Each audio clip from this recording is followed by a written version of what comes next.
जहां ये उल्कापिंड गिरा, वहां के जानवर और पेड़ तुरंत भाप बनकर जल गए। गिरते ही पृथ्वी पर पूरी तरह धूल फैलने लगी। समुद्र में भयंकर बाढ़ आने लगी। भूकंप और आग ने पृथ्वी को जलाना शुरू कर दिया। कुछ ही घंटों में पूरी पृथ्वी के वातावरण में हानिकारक गैस और धूल की वजह से पृथ्वी नर्क हो चुकी थी। डायनासोर्स, घुटन, आग और भूखमरी से पूरी तरह विलुप्त हो गए। इस वक्त हमारे पूर्वज जमीन के अंदर रहा करते थे, जिसके कारण वो इस विशाल प्रलय से बच गए। पृथ्वी का वातावरण पूरी तरह से काला और अंधेरा हो चुका था, जिससे धूप भी जमीन तक नहीं पहुंच पा रही थी। पृथ्वी के पेड़ और ज्यादातर जानवर विलुप्त हो गए। वातावरण में धूल और हानिकारक गैस के कारण पृथ्वी पर फिर से एसिड की वर्षा शुरू हो गई और फिर पृथ्वी ठंडी होकर बर्फ से ढक गई। लेकिन इस बार पृथ्वी की बर्फ लाखों सालों तक नहीं जमी रही और 80 से 90 हजार साल बाद ये बर्फ पिघलनी शुरू हो गई।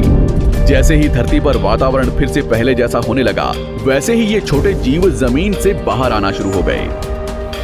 उस वक्त पृथ्वी की बर्फ पिघलनी शुरू ही हुई थी, जिसके कारण अफ्रीका में घने ठंडे जंगल हुआ करते थे और इसी बीच ये जमीनी जीव बंदरों में परिवर्तित हुए। मगर जैसे जैसे पृथ्वी गर्म होने लगी, वैसे वैसे अफ्रीका के ये जंगल सूखने लगे। जंगल की चीजें खाने वाले बंदरों को खाने की कमी होने लगी। खाने की तलाश में इन बंदरों ने अपने पैरों पर चलना शुरू कर दिया, जिससे उन्हें दूसरे जानवरों के शिकार करने में मदद मिलती थी। धीरे धीरे बंदर एप्स यानी वानर में परिवर्तित हुए।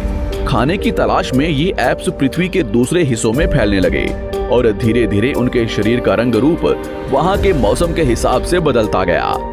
वक्त के साथ साथ हम आदिवासी बने। हमने हथियारों से लेकर आग का आविष्कार किया। हम धीरे धीरे इंसान के रूप में विकसित हुए।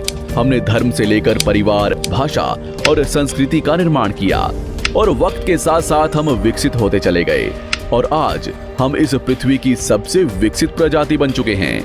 पृथ्वी को आज के जैसे बनने में लगभग 450 करोड़ साल का वक्त लगा है और हमें एक छोटे जमीन में रहने वाले जानवर से इंसान बनने में कई लाखों सालों का।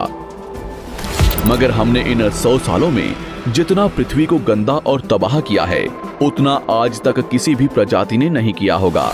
हम फिर से धरती को गर्म कर रहे हैं और कार्बन डाइऑक्साइड की मात्रा बढ़ा रहे हैं। वैज्ञानिकों का मानना है कि पृथ्वी पर फिर से विशाल परिवर्तन होने वाला है। भविष्य में पृथ्वी कैसी होगी, जानेंगे हमारी अगली वीडियो में।